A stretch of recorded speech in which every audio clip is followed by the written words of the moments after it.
was gonna do the Smell the Glove album as my background, possibly because of the layout. You covered it with your background. Smell the Glove of Doom. That's what we're talking about, folks. Talking about Doom.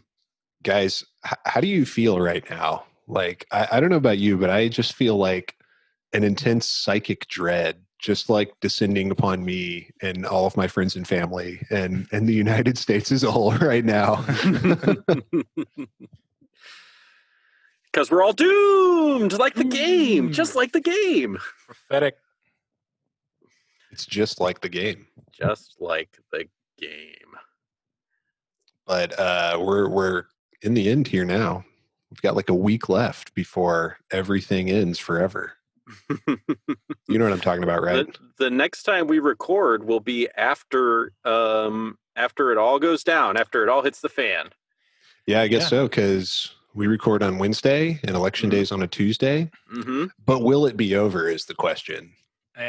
Probably not. You know, the way the early voting and mail-in ballots work and the way Trump's been setting it up since day one about, it'd be real nice if we just counted all the votes on election day, and that was that.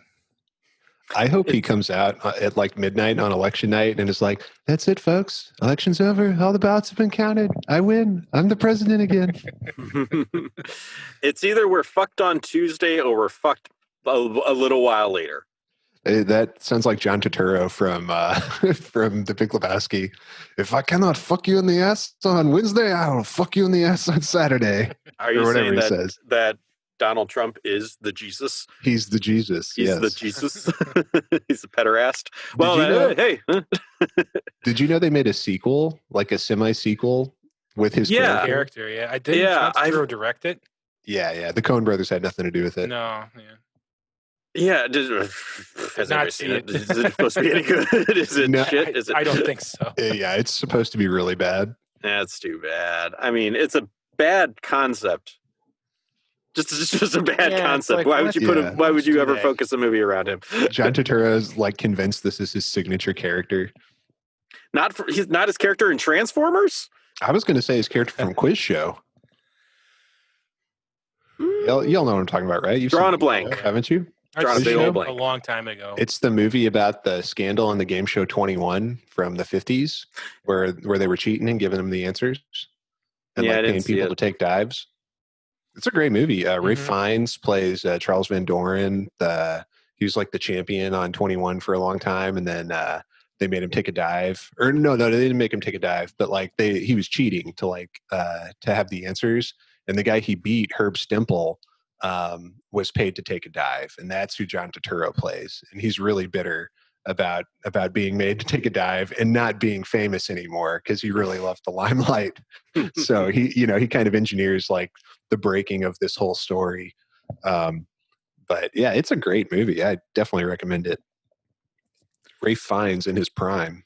I mean, he's still a very good actor, but that was like vintage Ralph Fiennes. He's M now. Yeah.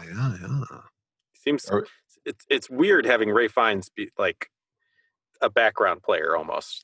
Like the guy who just gives a mission. Like if Ralph Fiennes in a movie, like he should be the main character, right? Right. You're going to the movie for him. He's magnetic. But he's awesome. He's the Red Dragon. Apparently, John Turturro's done some voice acting a couple of times. Such great films as he was Harvey the dog in Summer of Sam. and he was the titular character in Monkey Bone. He was Monkey Bone? He was the Monkey Bone? Opposite Brendan Fraser? He was the Monkey Bone? The Monkey Bone. Did you guys ever see that movie? I never saw it. No, I never saw it. Oh, fuck no. I feel like I feel like that and Cool World came out around the same time. They're both like weird, like humans meeting cartoons type of movies. Cool World was like 10 years before it. Oh, okay. Really? Monkey Bone was not that late, huh? 2001. For Monkey Bone or for Cool World? Monkey Bone. Okay. 92 for Cool World. Okay. Cool World came out kind of around, like, I think The Mask / a few years after. When was Roger Rabbit? Was that like late 80s or early 80s? I feel like it was late 80s. Yeah. Yeah, so it was actually closer to Roger Rabbit than Cool World. So they were trying to like capture the Roger Rabbit magic. They're like, we're not going to have this rabbit fucking a cartoon lady. We're going to have a cartoon lady who wants to fuck a person to become real and then destroy the entire universe. Yes. That was Ralph Bakshi's version of Roger Rabbit. A notorious bad person and pervert Ralph Bakshi. Doesn't surprise me, not one bit. I actually don't know. I'm just basing it on his movies and one interview I saw with him where he was kind of a prick. Well, I always say the best kind of judgments are flash judgments. That's right. His Lord of the Rings is pretty good, though. I'll give that to him. Did he do the rotoscope one? Yep. Nice. He sure did. Sort of. I remember watching it and being like, I watched it after I saw Lord of the Rings and the live action one, and I was in high school, so I was like, this sucks. But John Hurt is Aragorn, son of Arathorn, which that's hard to beat. It's interesting casting. Yeah. And he's like ugly Aragorn. He's not that Viggo Aragorn Mortensen. is pretty fugly, isn't he? He's pretty pug fugly right there. Yeah. But it works, It's like, because at first they're not sure if they can trust him. And he's like, what? Because I'm ugly? Is that a line in it? It's because I'm ugly, isn't it? Well, you can say it. It's fine. It's because I'm ugly. I'm paraphrasing. I want to see the insecure Aragorn. But you guys, you trust me because I'm ugly, isn't it? I mean, I'm just the heir to the Gondor, whatever. But just the line of Numenor, but whatever. That's why they meet him at a bar in the beginning, because he's like, he's got social anxiety and he knows he's about to meet some of the fucking hobbits, and he's like, oh God, he's like drinking heavily. Like he's got to he's gonna be with him for a long time, because he's like, man, if they don't like me when they first meet me, this is gonna be so stressful, and I'm not gonna be able to talk to them, and they're gonna start talking about me because they're already friends behind my back. Oh God, how many people am I gonna? Oh, like they go to the council and like he's like, oh fuck, oh God, I thought it was just two hobbits. Oh, fuck, I thought it was one hobbit, and there was two hobbits, so it's four hobbits. when he and Gandalf get separated from Sam and Frodo, he's just like, oh man, you think Sam and Frodo are talking about me right now, like on the way to Mordor? Are they talking about? That was not the time, Aragorn. Yeah. But I mean, come on. I mean, like, I feel like it was like really awkward when we said goodbye, and like I feel like they're probably talking about how awkward I was. I mean, you think I'm friends with Frodo like he is with Sam? I mean, like I kind of feel something there, but I'm not sure. What do you think? He's just gone. An eagle comes and just picks him up, flies him away. And that's when like him and it's like right before. It's like he asked them this before. What's the name of what's in the second movie? The Two Towers, Helm's Deep, right? Helm's Deep. And then afterwards, Gimli and Legolas are like real buddy. He's like, oh my God, I wanted to ask him those questions. I'm so embarrassed now. He's not even hanging out with me anymore. He's hanging out with him. They're hanging out with Treebeard in the Fangorn Forest. He like tells Gandalf where he dies. Like, oh man, gray looks really good on you, Gandalf. And then he comes back. He's like, oh God, he's not wearing gray anymore. What did I say? Did I upset him? Oh my God. Oh, now he's. I love this character. Boromir's the only one that was like, it's okay, bro. We're all good. Yeah. Hey, you're my captain, man. You're my captain. Hey, man, you'll be fine as long as I'm around. I got your back. Boromir was the only one who understood me, and now he's got like 15 orc arrows in him. Oh, this elf bitch won't leave me alone. Oh, I can't tell her I'm gay, then she won't be friends with me anymore, but she won't stop. She won't get off my back, man. I've lost enough friends as it is. Maybe if I start simping after this Rohan lady, then she'll get the hint. Dude, no, she was simping after him. That's what was going on. They were simping each other. It's fine. Eowyn, the niece of Theoden, king of Rohan. She is no man. She is no man, that's for sure. Well, fellas, what do you say we get started with today's episode? You know what we're here to talk about, folks. We're here to talk about Doom. And this is One Stage at a Time, a podcast coming straight to you through the digital airwaves. And we're glad to have you along for this journey. Today we're playing through E2. Sorry, no, scratch that. reverse it, strike it out. Let me take it again. We're playing through E3 M2. This is the third episode of Doom, which is called Inferno.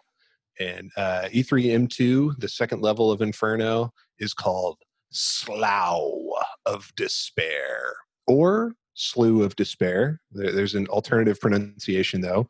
However, or it should not be... of Despair. Yeah.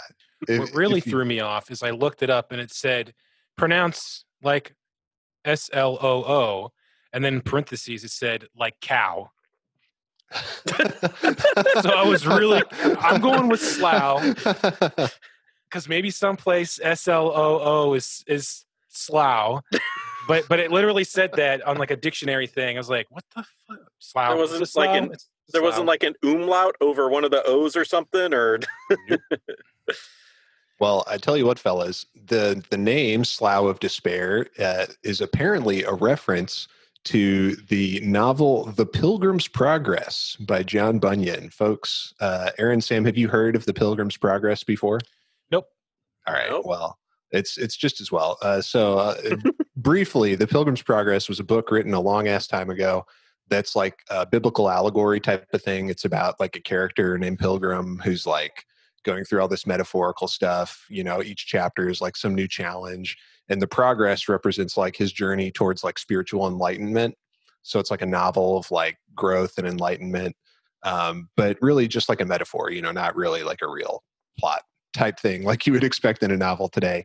But Slough of Despair is one of the things that he goes through. And slough means swamp, like a swamp or like a marsh. But in the book, it's called Slough of Despond. But it's like a swamp of sinners that he's got to get through. I haven't read Pilgrim's Progress, so I'm just giving you what I read on the Wikipedia. So is every character that Pilgrim runs into John Wayne? You gotta get through that there Slough of Despair, Pilgrim. These goddamn yellow-bellied sinners in the Slough of Despair, Pilgrim. Well, it was. I really had to slog or slough through this one. I don't know how you would say that. It was another through it. I think after this level, I'll finally kind of get on top of things. It was another level of me running out of ammo a lot and kind of having to be careful and punch a lot of pinkies. Thankfully, with the help of Berserker Health. Yep. But I feel like I now have enough tools to hopefully stay on enough different types of weapons that I don't just burn through all my ammo right away. Hopefully, starting next level. Well, it's true. I mean, we are starting. We're at the second level of the new episode, so we're building back up our arsenal. And in fact, we don't quite yet have all the weapons that we had before. At least at the start of this stage. By the end of it, I think we're pretty much there. But let me hit you with some quick stats here. So, Slough of Despair. The music is called "Donna to the Rescue." Apparently inspired by a track called Body Counts in the House by a band called Body Count. No doubt a favorite of Carmack and Romero at the time. That's Ice-T's band. That's Ice-T's metal band. Oh, Body okay. Count. Is it? Yeah, he started a metal band back in the day, and they still do music. Huh. That Body Count. I'm almost 100% sure. Well, that's good to know. And also, shout outs to Ice-T, a great Twitter follow. Very funny, whether intentionally or not. Okay. Also, the title "Donna to the Rescue" by Bobby Prince is apparently named after an employee named Donna Jackson, who worked at id Software as, I suppose, an assistant of some kind, and would bring them coffee. So Donna to the Rescue refers to them being tired in the middle of the night and her coming to the rescue with sweet, sweet caffeine. I love it. Donna, you're an angel. Stage is 45 seconds, which seems really short to me. Ridiculous. On the UV difficulty, we've got 11 sergeants, 11 specters, 8 demons, 6 troopers, 8 caco demons, and 36 lost souls. So those have been your stats for Slough of Despair. Yeah. Lost souls. A lot of lost souls in this. A lot of lost souls. A lot of like turning the corner and going, oh, God damn it. Like a lot of that in this level. Yeah. Not like I didn't enjoy it, but it was like, fuck. A lot of little nooks and crannies and little holes for things to pop out of. Well, why don't we watch the video here, boys, and talk about this second level of episode 3, brought to us, as always, by our good friend and unwilling co-host Big Mac Davis. Hi, Big Mac. I feel like I'm really getting to know Big Mac Davis. I've heard his voice so much now. I've started to watch his other videos too. I just can't get enough Big Mac. Okay, well, right off the bat, first thing I want to say about this stage, we're outside for pretty much the entire stage now. There have been brief outside parts in previous maps, which I always thought were kind of a cool change of pace. But this one's almost entirely outside. It gives it maybe like a different feeling. It's still kind of cramped, but like just having like the open skybox above you creates kind of a different like aesthetic. You know what I mean? Yeah, I mean, you could really say so far. I know it's only two episode or 2 levels in episode 3, but the majority of it has been outside, and which is cool. I mean, I think that's probably on purpose. You spend to differentiate itself from the spaceship, moon-based levels. It's like let's have some horrible mountainous hellscapes that you can see most of the time. I like that we have guys kind of coming at us from all different directions right at the start here. This stage in structure is basically a maze. Like we're outside, but there's all these like you said, like rocky mountainous structures that you're kind of weaving between. And if you turn around right where you start, there's some stairs coming down, which kind of implies like some kind of connection or continuity with the previous stage. I'm not sure how, but it's as if you've come down these stairs into the slough. Yeah. I mean, a lot of the previous levels had like a door. You're in front of a door that you would come through. So it's a nice little touch of storytelling that they're being like, you didn't just teleport here. You just here you are. You teleported up those stairs, but you came down. It's like when you get to launch base in Sonic the Hedgehog 3 and you see the snow from Ice Cap where you've just like snowboarded down the mountain, to get to launch base. Delicious continuity. We love to see it. Great like architecture, I think, in this stage. Like we've got more dead trees. We've got like this gray sandy floor. These like rocky, like uneven rocky walls. Lots of torches. It really feels like hell, like not like the Lake of Fire necessarily, but just how like barren and just dead everything looks. I'm digging this atmosphere. It's a worse hell than the Lake of Fire, honestly. Like the Lake of Fire is super interesting, but so like you got that going for it. This is just like boring, dead, gray, monstrous stuff. Yeah. So like, it feels much more like a hell than Lake of Fire is fucking awesome. I really appreciate in a way how it's really not a big level. But the way they designed it makes it feel bigger because you're constantly going up the thing. Like, so we'll say it, behind Aaron's head is the map. And it's shaped like a hand. It's basically a big hand. Yeah. I didn't really look at the map that much, but when I did, obviously I saw it right away. But before you look at the map, you're constantly going up and down these hallways and flipping switches and opening up this path here, this path there. But you're constantly coming back very quickly to this maze area. And because it's a maze, it doesn't really feel, I mean, it kind of does, but when you're in the moment, you don't really feel like you're going back to the same area over and over again. Yeah. So it really makes it feel a lot bigger than what it really is. I agree. So the maze part would be kind of on like the palm of the hand, and then like all the fingers are like these caverns kind of on the end there. But that's true. I mean, like all those little alcoves in the middle of the palm area and that intentional maze there, they do look very samey, and it's really easy to like accidentally walk past items like that are kind of tucked away in little crannies there. And there's a few times when doors open in the maze. So when you go back, there's new enemies and like a new little alcove to find. One thing I wanted to point out to break up, just like the flat gray architecture are these little pools of some kind of blue substance that I'm not sure what it is. It's Cacodemon blood. Oh, okay. Oh, that makes sense because the edges are kind of red and blue as well. So we could call it that. I'd be willing to call it that. My working theory was Phazon from Metroid Prime. I have seen some art that suggests that Samus and Doomguy are not only in the same universe, but they are indeed fucking. he fathered a child with Samus Aran. Yeah, that's where Master Chief came from.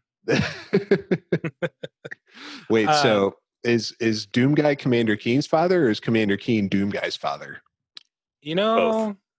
Yeah, it's both. There was a time travel accident. Oops. I also like whoopsie. In the same photo here, or still, the new kind of skull light of this level, like the pointed, jaggedy, like crystalline form. It's all red and glowing. It looks really cool too on top of the Cacodemon blood. It's kind of soothing. Like I would have that by my bed. It looks kind of like a salt lamp from Bed Bath and Beyond. Yes. Yeah. Like if Hell had a Bed Bath and Beyond, that would be on sale right now. Exactly. Well, welcome to Bed Bath and Beyond in Hell. We have our skull salt lamps and our curled dried flesh potpourri. That's in our as seen on TV section. This light really ties the Cacodemon blood room together, let me tell you. Oh yeah. This is Bed Bath and Beyond the Curtain of Reality. Bed Bath and Beyond the Flesh. I would shop at that store. They probably have some cool shit. Much cooler than the regular Bed Bath and Beyond. Yeah, human skulls, seared flesh, Instapots. Instapots. That's what you want. Heated blankets. Ninja air fryer. Walnut crushers. I bet that they're Hell's convection ovens. Just fucking cook your shit perfect, man. All of Hell is a convection oven. Exactly. All you gotta do is open the bag. It's got 3 kinds of heat. One thing I wonder about is like in Hell, like Doomguy can breathe just fine, right? There's nothing like atmospheric here going on. Or, well, I suppose he has a helmet on. He's got his helmet on, yeah. Yeah. But what do you suppose like Hell smells like? What does the air of Hell taste like in your mouth? I mean, considering 100%. how many Cacodemon buttholes there are around. Farts. I mean, yeah, probably smells like farts. I assume it's farts. They say it's sulfur, but no, everyone's like, yeah, it's sulfur, guys. It's sulfur. They're like, sulfur. Like, oh, yeah. It's just blue pools of like liquid Cacodemon fart. Yeah. That's why they invaded, is all the other demons are just trying to get out of Hell because it smells so bad. This is the power source that the UAC was trying to harness. It's farts. It probably smells real bad. That'd be my guess. That Hell stinks. Yeah, I think that's probably a safe assumption. Hopefully, what if it smells real nice? What if it smells real nice? And that's why the demons are trying to go. They don't like it. It smells like cinnamon rolls and, exactly. and fresh baked bread. Oh, God, It smells like a Cinnabon in here all the time. It's got top notes of sandalwood and finishing notes of lilac. It smells like cinnamon popcorn. It really is a Bed Bath and Beyond. I did not know that there was a plasma rifle snuck in there. I 100%ed the level. I got everything in this one. I did as well. You get a computer map, so it makes it a little bit easier. You can check your map and kind of, look for where a secret might be hidden. That's what I did. The last little door to hit was the one that I had missed that had the plasma rifle in it.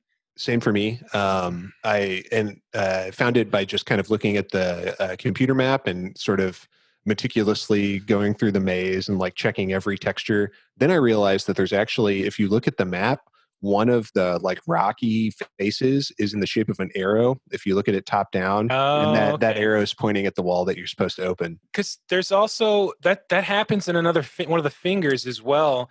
There are 2 switches on the wall, and there's a Caco blood pool and an open spot above it that are both arrows pointing at the left. Mm-hmm. So of course I went to the right one because it was a secret. It opened up something later on. But yeah, I noticed that there was another arrow thing like that in the level. Yeah, I dug that. Yeah, like the arrow points towards the one you're supposed to press, but it's almost like a psychological thing because Doom has tricked us so many times so far that you got to wonder, like, is this a trick or not? I pressed the other one and it still seemed to be fine. So I wasn't sure exactly what was going on there. I just moved past it. You're supposed to press them both. The arrow one just reveals, I think, a blue soul sphere. And then the other one opens the door behind the soul sphere where there's like a bunch of specters, but then there's like some items behind the specters as well. I'm pretty sure that's the case. Okay. So by pressing them in the wrong order, did it do anything? Yeah. No. What I want to know, it was psychological warfare, fuckers. Yep. One of the fingers has like 5 or 6 possessed soldiers, Marines with shotguns up on a ledge, and you shoot them all. And I don't know what I did to lower the platform down to get the stuff on there. I just walked by and it would click. Was there a button you walk over or something? Yeah. Or was it timed? It's in like one of those blue pools on the floor. Yeah. Okay. Yeah, just like when you opened up the chain gun, how it was in like that pool there. Oh. It was just like that. Yeah. Because I spent a lot of time, like I had almost no shotguns left, and I was really excited to see them because they would drop shotguns. And but I spent maybe 5 or 10 minutes just going, give me. Yeah. They're just taunting you. Yeah. Doom guy can't clear a 2-foot leap. Weighed down by all that ammo. Yeah. He's pulling it out of hammer space. That's true. Nice reference. Thank you. Had something on the tip of my brain. Now I lost it. No, planetary. Is that where that's from? Yeah. Because all the, I think that's what it's from. Because that's where like all the different like weapons and like Thor hammers and stuff are stored in, with like the bad guy, the guys who are basically guys. Reed Richards uses it. Basically. Right. I think it was hammers. So I think that's what it was. Okay. I thought it was just like a general comic book trope type thing, but I could be wrong. But Planetary is a pretty sick comic book series. I thought it had something to do with MC Hammer that I didn't understand. I mean, he did wear voluminous pants that you could pull a lot of things out of. Okay, I want to talk about this section where you lower this wall and like 30 Caco demons, or no, not Cacos, Lost Souls come out of there. I'm just so sick of the Lost Souls at this point. They are a huge pain in the ass. Oh my God. They just eat up your ammo. They are annoying. They make an annoying sound. I kind of did it like Big Mac Davis, just tried to use my rocket launcher and blow up as many of them as possible with the splash damage. But yeah, I'm sick of these guys at this point. I got the minigun or the chain gun, turned around the corner and opened up the room that had 5 million of them in it, and used all of my ammo killing them all. I like the chain gun just because it pushes them away, and I was saving my rockets for because I was like, I'm still playing it like, man, there might be some Barons of Hell around the corner. You never know. These fuckers, I did a lot of punching on this map too, especially against the specters and the demons. Although, as Big Mac Davis demonstrates, you can reliably punch out the Cacos as well. They go down pretty easily. Lost Souls do too, but in the big groups like that, it's not a good idea since they'll surround you. But it is a pretty effective means, especially with the Berserk pack, which we saw on this stage, and it's becoming a pretty ubiquitous power up. We're seeing it on almost every stage now. You kind of need it in this, like, especially if you're going to play it on ultraviolence, you need it. You're going to run out of ammo, and you can't punch all those. You can't punch them all. Like, you might be able to, but what a pain in the fucking ass without it. Yeah, there is the we've mentioned this before. There's the Tyson difficulty challenge that some people do, where they try to punch everything. So on the map screen, Slough of Despair is like a couple of tombstone looking things on like the left hand lower side of the map, which it's not shaped like a hand at all, which is kind of disappointing. Yep. It looks like it's like a graveyard of some kind, which this is not. I mean, we do see like a Space Marine impaled on like a spike coming out of the ground, which is pretty lit. And I suppose after we get done, it's a Caco demon graveyard, but no tombstones in sight. But is that like, are they tombstones? Like, is that what they're supposed to be? Like, or are we missing something here? It's what they look like to me. They look like it to me too, but they might be supposed to be some sort of weird monolith, or I don't even know. But like, because they don't really look like anything. They just look like slabs sticking out of the ground. Like there's no detail to them at all. I thought they were some kind of like monolith or natural structure of hell. Only because everything else is a giant building or something on the map. Yeah. So yeah, it made me think of like what a cairn or whatever they're called, like the mound, like burial mounds or some kind of like some kind of weird structure, or like some like like in a swamp they've got those weird like crazy mushrooms that come up the sides of those like mangrove trees. It kind of looks like one of those on its side, so it looked like some kind of weird swampy weird structure is kind of like a fungal growth of some kind. Yeah, just like some kind of naturalistic like old hell, Yeah. Blood hospital, new hell, whatever the fuck that is, old hell. That's kind of what I was thinking. No matter what, it's disappointing that it's not like a hand. Like that would be cool. Yeah, that would have been that's the obvious. Maybe they, it kind of seems like Sandy might have been like, they were all drunk or high. It was like, yeah, I bet you couldn't make a level looks like my hand, bitch. He puts his glasses on and puts 3 cigarettes in his mouth and just like, oh yeah. But as we know, he's a teetotaling Mormon from Missouri. So True. Romero was probably the one that was just like binging, drinking and smoking and like, shouting at Sandy, like, no, make it look like a hand. And Sandy's just like, God damn it, just typing away. He wouldn't say God damn it either. He'd say Heavenly Father or something and just keep pounding the keyboard. He just go shit. There'd be a hand. I watched a video. Let me see if I can show this to you guys. It was a video recorded back in like 1993 that was like a visit to id Software.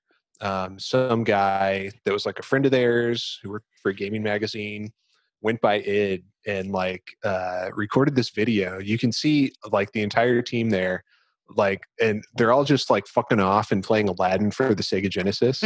This was like Romero and Adrian Carmack and like the rest of the guys that work there. Bobby Prince is there. They're all just like playing Aladdin for the Sega Genesis and not doing any work. And then ignoring the children. Yeah, there's like Tom children Hall there. They just showed. Tom Hall is there. John Carmack isn't in it as far as I know. But they got a foosball table in the office, and then they flash by and you see Sandy Peterson. He's still working. He's the only one still working. Because of course he's the hero of the story. He's got the cool fucking all black CRT monitor. Yeah. What a badass. Apparently it's like badass. Midnight too, and that's the only time his family comes to visit, and he's still working. It's the only time he can see his family. The only shot of him, you can only see his bald head from behind because he's still at work. Right after they cut, John's like, your family's got 5 more minutes, Sandy. It's like, I'm the only one doing any work around here. He really was the workhorse of the company, like when they were trying to meet the deadline or meet the release date. I mean, everybody's got their roles. He's the workhorse, John Carmack's the robot, and John Romero's like the king of cool, CEO of Laid Back. I like that there's just like a big pile of Romero and Carmack CDs, just like all the metal and shit they were listening to. I like how they felt the need to like label it on the video too. Just so you know, that's who these CDs belong to. It's like Sandy Peterson was the one editing this together. He's like, these are theirs, not mine, guys. These are mine, and they're all John Tesh CDs. Hey, has anyone seen my John Tesh CDs? They're very important to me. All right. And then, it's a pretty long video. Most of it is Bobby Prince just talking about music that he made. And then they play some Doom a little bit. But it's a cool video. It's cool, though, Check it out. That's neat. That's I like really the history, behind the scenes stuff is always neat.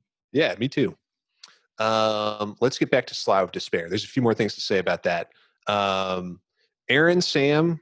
I remember now. Sam's never played Ocarina of Time, but Aaron, you certainly have. Do you remember the dungeon, the bottom of the well? Yeah, I do. Not super vividly, but yeah, of course, you got to use the special like viewing magnifying glass thing to. It's called the lens of truth. That's the one to skip, and then you go through, and then you're in the bottom of the well. Even I knew that, Aaron. I didn't know that. I forget. Are there a bunch of like those zombie things down here? Yeah, you got re-deads. You got the dead hand enemy. Bottom of the well is kind of notorious as being one of the most like fucked up and disturbing of all the Zelda dungeons. It's not even like a main dungeon. It's just kind of like a side dungeon, but it's still very short, isn't it? It's pretty short. Yeah. It has like it's like a sewer beneath Kakariko Village, basically. But then when you go, there's a level even below like the sewers, which is just like a grid layout. When you go to the level below that, you get this map that we're looking at here, which is kind of pretty much in the shape of a hand, kind of like a fucked up shaped hand. But it's the same thing where there's like a central area and then like spokes coming off of it. And when I was playing Slough of Despair, it reminded me of the bottom of the well, both in terms of like imagery being kind of disturbing and bleak and a little spoopy, but also with the hand shape of it. Yeah, and like the palm, like the palm looks, it almost looks like a top-down view of those maze walls.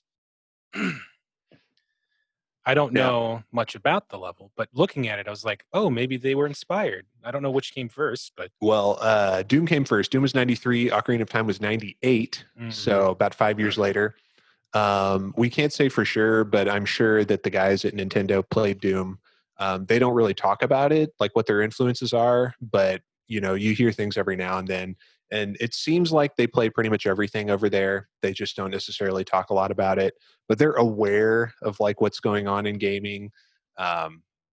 It's just in typical Nintendo fashion. They don't ever talk about their development internal processes. But I think it's safe to say that they were aware of Doom and had probably played it a lot, especially because it we said on a previous episode that id had tried to port Super Mario Brothers 3 to the PC and like sent them a prototype of it.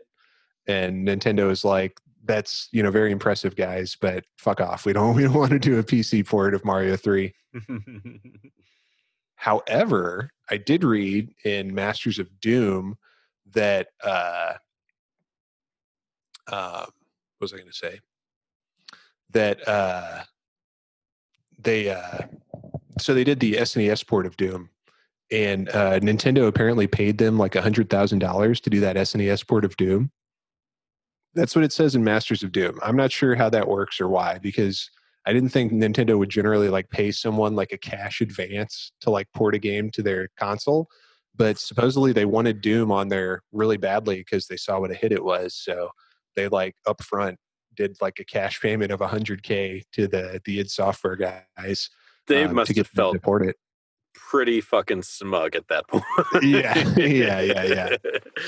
This was kind of their whole MO. Like anytime someone tried to sign them up for an agreement, like, to license something or, to publish something for them, they would be like, well, yeah, we want to share the profits, but we want like $100K up front or we're not going to do the deal. And people were like, well, that's not how you do it. You get paid on the back. And they were like, nope, sorry. We're not interested unless you pay us up front. They almost got bought by Sierra at one point, the company that made King's Quest. But they even like went and met with Ken Williams, the head of Sierra. And Ken, like, he liked Doom. He was like, we'll buy you all out. We'll buy it. We'll do a stock deal. And they were like, well, we love Sierra. This would be our dream. But we want $100K up front, to let us know that you really care. And Ken Williams was like, fuck no, are you insane? And they were like, well, if you really believed in our game, you would have paid us the $100K. So we can't do this deal. They all rolled out of there on skateboards with their middle fingers up in the air. Yeah, they were real shitheads. I guess. I mean, like all these people wanted something from them. They wanted something from them. It's like, hey, yeah, okay, let's make a deal. Pay me. Back end for all the work they're doing. I get it. Okay, well, let's bring it home on the Slough of Despair here. What do you fellas want to say as we wrap up? Any closing thoughts on the Slough of Despair? Tough level, but good and exciting, and I like the aesthetic and the hand and everything. It was tough. Fuck the Lost Souls, but good level, good challenging level, fit for the original last episode of the game. Mm-hmm. But now we're just barely starting the second half. Oh God.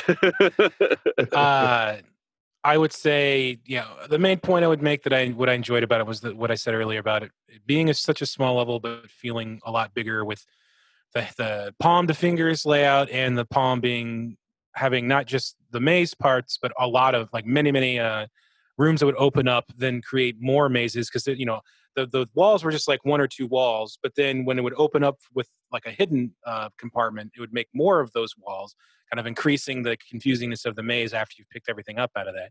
So I thought that was really clever, really solid, clever level design. Yeah, Mr. Peterson. I agree with that. I like that it's not super big, but there's a lot going on. I like that it's kind of complex. Like, you retrace your steps a few times, and new stuff opens up. It kind of builds on itself and opens. Kind of like a flower. You're seeing all the different parts of it gradually. Kind of mazy, kind of difficult, especially with enemies kind of coming up behind you. Because they can come from so many different directions. It's hard to make sure you've swept through and got everything. But yeah, on the whole, I like it, both aesthetically and in terms of gameplay. This is a solid level in my book. Definitely. All right. I hope that it's just temporary, but I am already it was a cool level. I enjoyed it. I liked the atmosphere and everything, but I am already starting to be the doom fatigue starting to settle in already a little bit. Oh no! I mean, we didn't there wasn't even any Barons of Hell in this level. It was just all cacodemons and annoying fucking little zoomy head guys. We'll see how it goes. We'll see how it goes next time. But I'm just I want something new. I want something new more than just scenery that's new. The scenery is cool and I like it a lot. Well, we'll see what you think of the next level. In the next level, we're going to the Castle of Pandemonium. So get ready for that. Sweet. I know what you mean about Doom fatigue, though. I've been playing a little bit of Doom 2 in my spare time, which I probably shouldn't. You don't want to mix and match your Doom. Like Sam was saying, playing too much Doom 64 kind of poisoned the well for classic Doom. But Doom 2 just feels so different from Doom 1. They had more memory to play with. So the maps are just sprawling. They're non-linear. They're just wide open, huge maps. Just, you're running around like a big environment with lots of smaller buildings to go inside. And it just, I don't know, it feels kind of overwhelming at times, trying to figure out where to go next and what you're supposed to do to progress. They're just a lot longer, a lot bigger. All the weapons are the same except the super shotgun, but there's a bunch of different new enemies. Some of the puzzles are just ridiculous. They really up the difficulty level. But going from that back to classic Doom is a very different feeling. The levels in classic Doom just feel so much tighter and just shorter, not as complex as in Doom 2. Yeah, I have started Doom 2 a while ago. I stopped, but it did. I'd agree with you. I'd almost say that Doom 2 feels like an expansion to Doom 1, because they do kick things off with a pretty high difficulty level, which was surprising because I had been doing pretty well in Doom 1, even though it just hurt me plenty. And then I went into Doom 2 with Hurt Me Plenty, and I was like, oh, ow. They took you seriously when you said Hurt Me Plenty. Yeah, they really did. Well, Doom 2, it really does feel like an expansion pack. Minimal story, they don't even have map screens in between levels. Sandy Peterson, again, was the workhorse there, but American McGee was working on that too. And they cranked it out. I mean, it came out the following year after Doom 1 came out. It was the last Doom officially worked on by id Software internally. Final Doom, which was the real Doom 3, was made by an outside team that it just kind of licensed their fan creations basically and threw those into Final Doom. And Final Doom is regarded as really, really, really an expansion pack. Just, not a lot going on except just like some more complex, very difficult maps, kind of for fans only type of thing, not, middling reviews for it. But if you're a fan of Doom, you might want to play it, but otherwise there's no real need to. And then, Doom 3, which is not Doom 3. Resident Doom is what it is. It's yeah, exactly. It's a totally different thing. So, but remind me what team worked on Doom 64? Midway. Okay. Midway. I am currently stuck on that game. I'm playing on the hardest difficulty, and I can't do the level that I'm on because it's way too hard. Like, it's out of nowhere. It's like, I won't go into too much detail because there are enemies that we have not fought yet that I don't think they may not even be in Doom 1. They might be in Doom 2. But there's like 5 of them, and then every time you kill a wave, it's like you kill them, and then cacodemons and 2 different types of Barons of Hell, and these guys that cacodemons that shoot out the Phantom, the Screaming Skulls. I don't know why I can't remember Lost Souls. Lost Souls at you. Yeah. And there's and like the easiest place to hide has like blades flying around, so it just kills you. It's total insanity, and I try every once in a while. I'll try it and I'll die, and I'll be like, fuck this game. Alt F4. It's like I would have expected this from Daikatana, but not from Doom 64. Who made this level, American McGee? Oh man, one of these days I'm going to play American McGee's Alice. I wish it ran. I need to check again because it ran like garbage. I own it. I have it on my PC, but it played so poorly on my PC that I couldn't play the game. That might just be how that game is. It could be. It could be just a bad port. It's kind of a notorious game. I never actually played it, but I remember seeing it in stores and being like, "Whoa, Alice in Wonderland!" But it's all edgy. And then they did. Someone else did Alice Madness Returns, right? I think so. It's a totally sequel. Separate. Well, it's a sequel, but it's like a different universe. Team. Oh, I didn't know that. Okay. Yeah. Okay. Before we go today, let's talk a little bit about one Robert Bobby Prince. Do a quick developer spotlight here. In that video, a visit to id Software, you can see Bobby Prince in the video, which is kind of a treat because he was not actually an employee of id Software. He was an outside contractor. He had showed up in the office to work on some things and just basically took over their conference room with all his keyboards and computers and shit, which you can see in the video. Mm-hmm. I'm not sure where he's from, but definitely the southern United States. He has a southern accent. Interesting guy. I recommend the video. He just talks about some of his compositions and, how he made them, what game he made them for. He worked for id on a number of projects. He worked on Commander Keen. He worked on Wolfenstein 3D. He worked on Doom. He worked on Duke Nukem. Hasn't done much since the 90s, though. I'm not sure what he's doing now. But here's a couple other interesting tidbits from the Wikipedia page. He fought in Vietnam. He was a platoon leader in Vietnam in 69 and 70. Thank you for your service, Bobby Prince. So he was already like into his 50s or whatever when he came on into this, huh?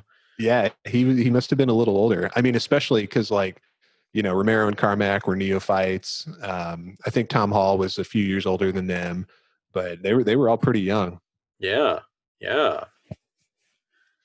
Bobby Prince also is an attorney. He passed the bar in 1980.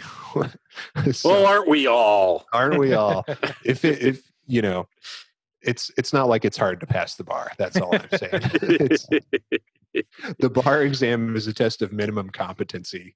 If you can't pass the bar, you weren't trying. That's my opinion. Yeah, so not a lot of other information about him. Like I said, he hasn't worked much since the 90s. He worked on a bunch of games in the 90s. He's got a few credits lately on like the new Wolfenstein games, but I think that's just because they used his tracks from the originals. Legacy music, yeah, okay. Yeah, he did something called Rack in 2012, but that was his first credit since Axis and Allies in 1998. Yeah. So he's kind of fallen off the face of the earth. Oh, I want to play that. So I don't know if he's got another income source or if he, if he's getting royalties from Doom or something, or if he's practicing law someplace. Who can say? But that is the story of Robert Caskin Prince III, aka Bobby Prince. His story is he was in Vietnam. He became a lawyer. And then he got paid to make music for a while in video games. Yep. The end. What a life, honestly. As far as I know, he's still alive. I haven't received news of his death, but like I said, there's not a lot of information out there. You glossed right over. He got a Lifetime Achievement Award in 2006. That's true. Yeah, that's pretty cool. It says citation needed on Wikipedia, so who knows if that's actually true? Could be fake news. He put that there himself. He put that there himself. He has a website. I'm not sure if it's going to load or not. Oh, look at that! Hey! Oh, he posted some in 2018. Yeah. Oh, wow. Okay. So as of 2018, Bobby Prince is still alive. He's talking about IRS forms or something. Sounds like riveting content. He's a lawyer, man. That's true. What do you want from him? His life hasn't revolved around Doom since 1993. He took a brief break from the law to make video game music for like 6 years, and then he just went back to the law. Got to get it out of your system sometimes, I guess. Well, an interesting fellow to be sure. And, while he may have had a somewhat a brief career in the industry compared to, some of the more prolific composers out there, nevertheless, he made an impact. So salute to Bobby Prince, a true hero of the video game industry. Damn right. Real G. All right. Well, that's all I have for today, fellas. What do you say? Shall we bring it on home? I think we did it, guys. I think we did it. Good job. Sam, before we go today, I'm going to put you on the spot. Can you give our listeners at home some words of wisdom, something to live by in these trying times? Well, I don't know. It's hard to top my last advice. If you remember last week, my advice was to wipe your whole ass. I believe. My sister texted me saying, your niece needs to follow your advice from the last show, which made me laugh pretty hard. So, Ellie, if you're listening to this when it comes out, put it on speaker so Mackenzie can hear her uncle say, Mackenzie, you need to wipe your whole ass and do what your mother tells you. Hear, hear. The motion is seconded, passes by unanimous consent. It is now law. Wham. All right. Well, thank you for that, Sam. And Aaron, buddy, what do you want to say to the listeners at home before we sign off today? Oh, same old, same old. Thank you for listening, everybody. We love you so much. We appreciate it. Please like, share, and subscribe, all that good stuff. Follow our socials, onestageatatime.com to find more episodes and links to all of our good things. Gentlemen, thank you for podcasting with me this fine evening and slaying some fucking demons. It was great. And Andy, give us that sign off, baby. Save and continue.